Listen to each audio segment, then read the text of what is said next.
Welcome to Engage South KC, where we are inspired by Jesus impacting our city and the world.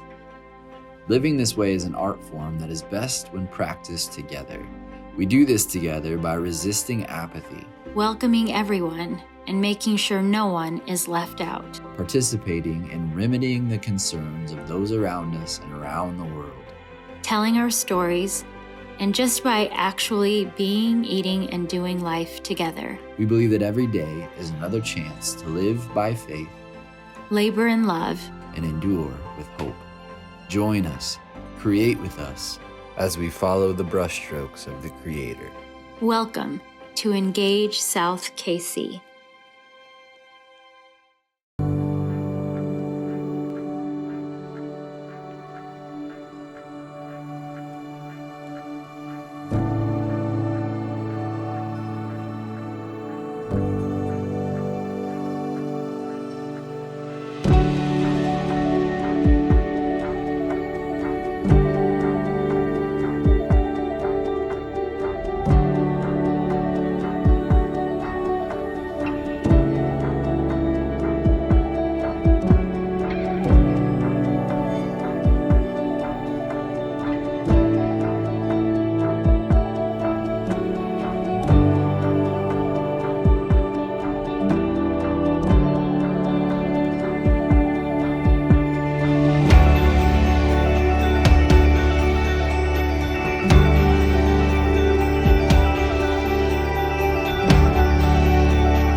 Mountains are still being moved, strongholds are still being loosed. God, we believe, yes, we can see that wonders are still occurring. Bodies are still being raised, giants are still being slain. God, we believe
is week 2 of our series, I've been meaning to ask.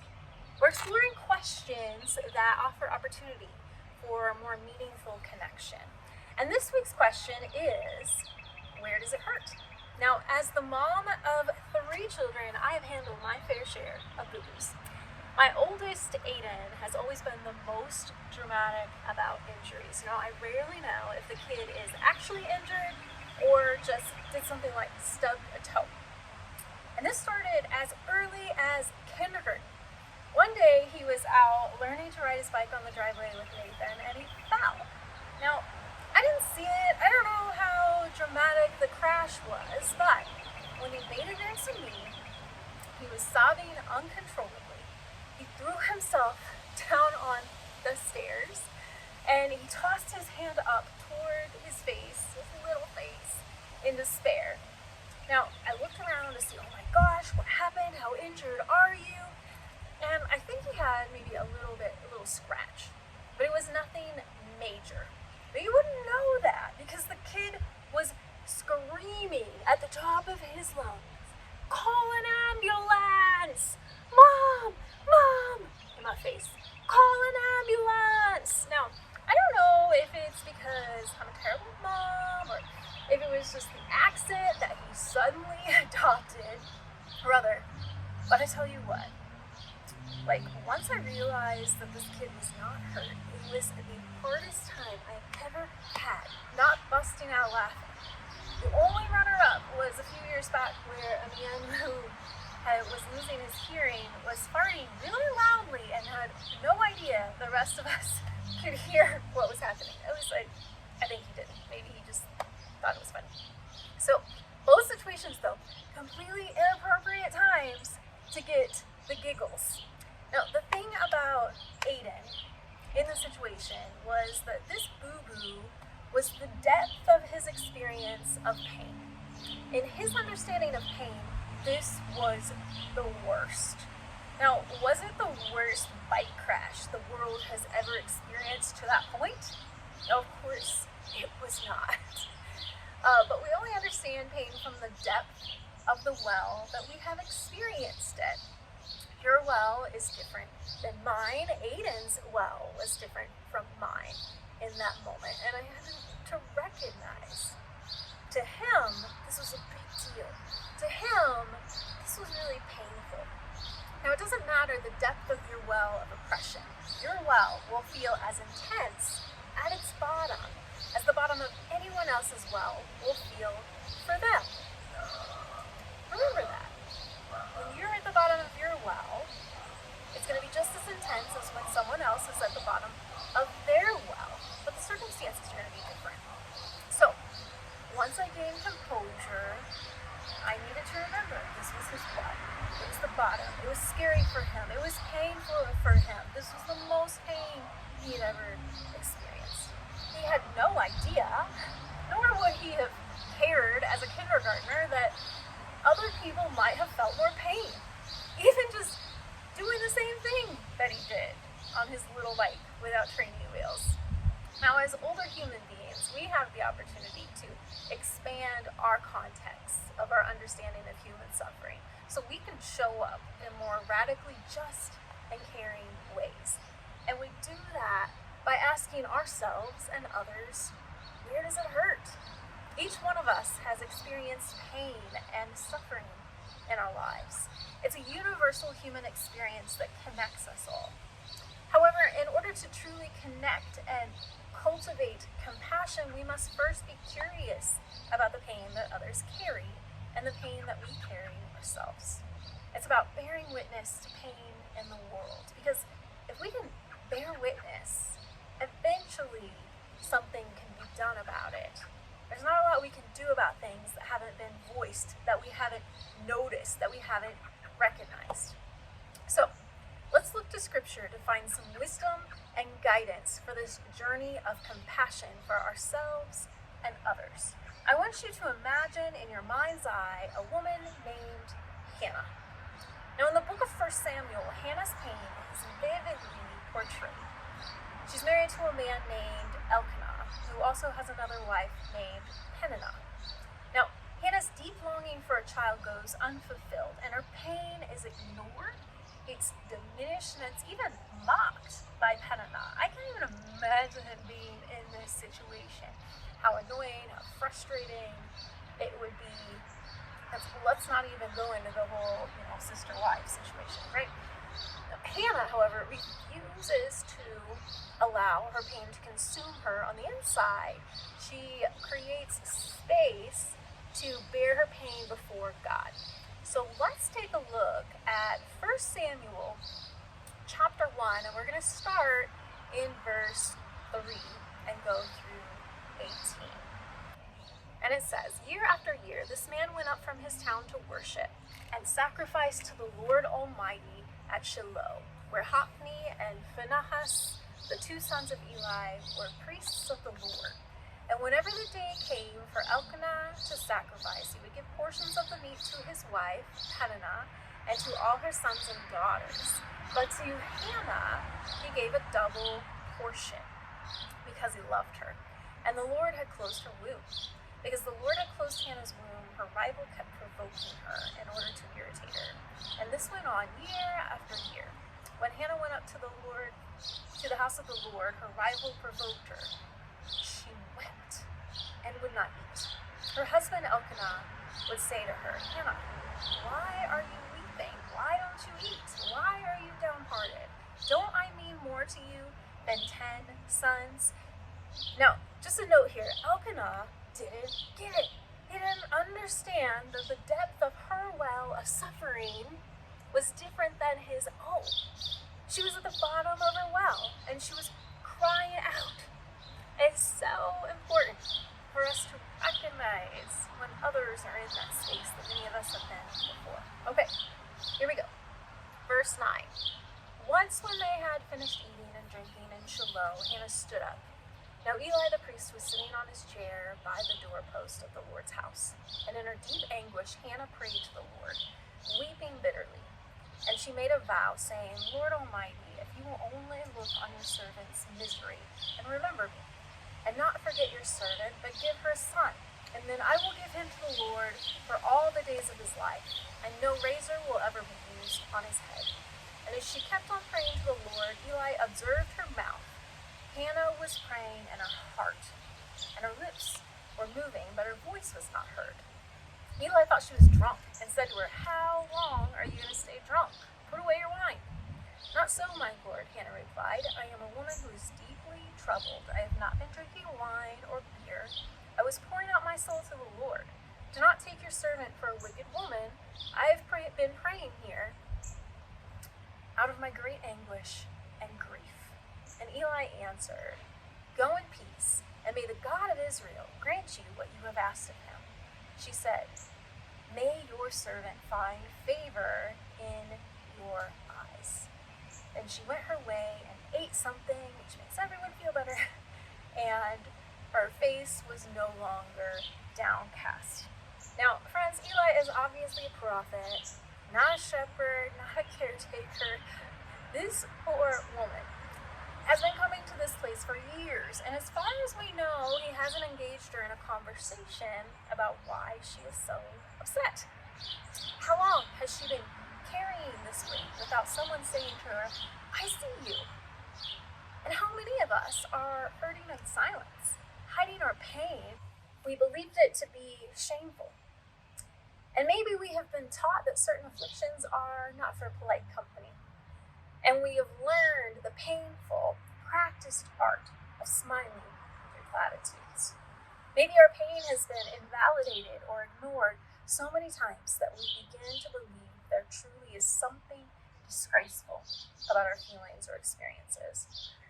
And maybe it feels easier to bury our emotions for fear of how they will be perceived. Now, in the book of Samuel, Hannah has been belittled, patronized, and provoked for her infertility, a bodily condition over which she has no control. And some of us, like Hannah, may be all too familiar with the particular grief of infertility. Others of us carry the secret suffering of sickness and job loss and economic insecurity, addiction, relationship turmoil. What would we say as a collective if someone stopped to ask us, where does it hurt?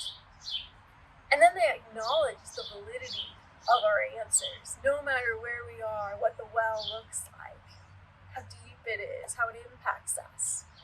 Would we, like Hannah, be able to share our pain with a humble and dignified honesty to trust that there is no right or proper way to feel? Would such honesty with our own hurts and disappointments allow us to be more present to others' afflictions as well? Well, Hannah finds some peace after she explains her feelings in her own words, and she is finally respectfully acknowledged by Eli. And even as Eli himself is not able to provide an immediate solution for Hannah, he is able to accept her hurting and pray for her. Eli does not have to solve anything to be present. And I think that's important to note. Perhaps there are times when we don't ask, where does it hurt? Because we're afraid of the expectation that we might have to do something about it. And maybe we are too deep into the well of our own suffering to be able to do much of anything for others. Have you been there? I have. You see, sometimes people put that expectation on us to do something, but sometimes we do that to ourselves. And in those moments, perhaps God is just calling us to bear witness. Because if we are ever to be people who bring peace and healing to this hurting world, we must be willing to pause and bear witness to pain, to our own pain and to the pain of others. Like Eli, we need to expand our context of our understanding of human suffering so we can show up in a more radically just and caring way. And in turn, instead of shirking away or delegitimizing, we can perceive and accept the pain of others, and like the God we follow and believe in, stand alongside those who suffer. And then like Hannah, with dignity and honesty, perhaps we can embrace our own stories without shame, trusting that God is present and ever listening. You see, Hannah's act of pouring out her soul to God transforms the perspective of Eli. At first, he misunderstands her anguish, assuming she is drunk, but as soon as she explains her sorrow, Eli's heart softens, and he realizes the depth of her well, the depth of her pain. And through this encounter, Hannah finds release and solace by being fully seen and known by God. She discovers that bearing witness to her pain and sharing it with God leads to transformation, both in herself and others. Now understand that if we have bottled up pain, it's going to come out one way or another. Perhaps it'll come out in anger towards others around us. Perhaps it will come out in the form of depression and anxiety, maybe all of the above. What Hannah goes through isn't an easy process. It isn't cheap grace. Hannah's been going to the temple faithfully for years, and some of us have been faithfully going to therapy and showing up to church for years, seeking a breakthrough moment. I get it. I see you. And to you I say, may the God of Israel grant you what you have asked of him. Keep putting those requests before God. Let's wrap with another story in Scripture that reveals the nature of God when we come with requests. It's in Mark 5, verse 21 to 43. And in this passage, we find Jesus in the midst of human life and all its hurting. He's in the press of the crowd with the sweaty human bodies, the scent of a woman's blood. Every crowd has a smell, doesn't it? The pungent smell of human life itself. And death has its own smell too sometimes. Sometimes I think that we would like to sanitize or avoid them both, because what we can perceive with our senses can also remind us of where life can hurt. We shirk from the man who smells in his own urine. We avert our eyes from the dirty hand reaching out for change. And we try not to see ourselves in the woman whose only possessions are piled up in a damp, dirty car. But in the midst of the sea of needs that Jesus is wading through, Jesus stops and he finds out where it hurts. A large crowd was gathered around Jesus when a synagogue leader came to him and he said his daughter was dying. And Jesus saw that pain and he went with the man.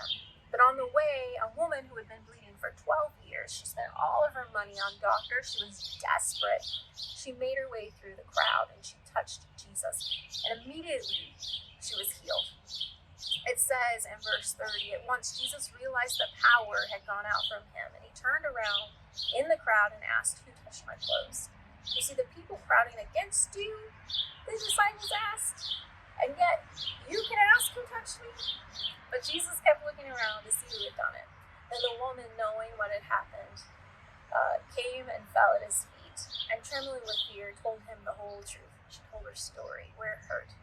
And he said to her, daughter, your faith has healed you. Go in peace and be freed from your suffering.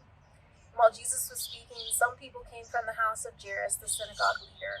Your daughter is dead, they said. Why bother the teacher anymore? Overhearing what they said, Jesus told him, don't be afraid, just believe. Now, Jesus stops and listens to this long-hurting woman as if pain were not so shameful, but something we all experience, because it is. And Jesus then enters a stagnant, grief-filled room, no doubt smelling of sickness and death, and he reaches out and he touches the body of a girl already thought to be lost.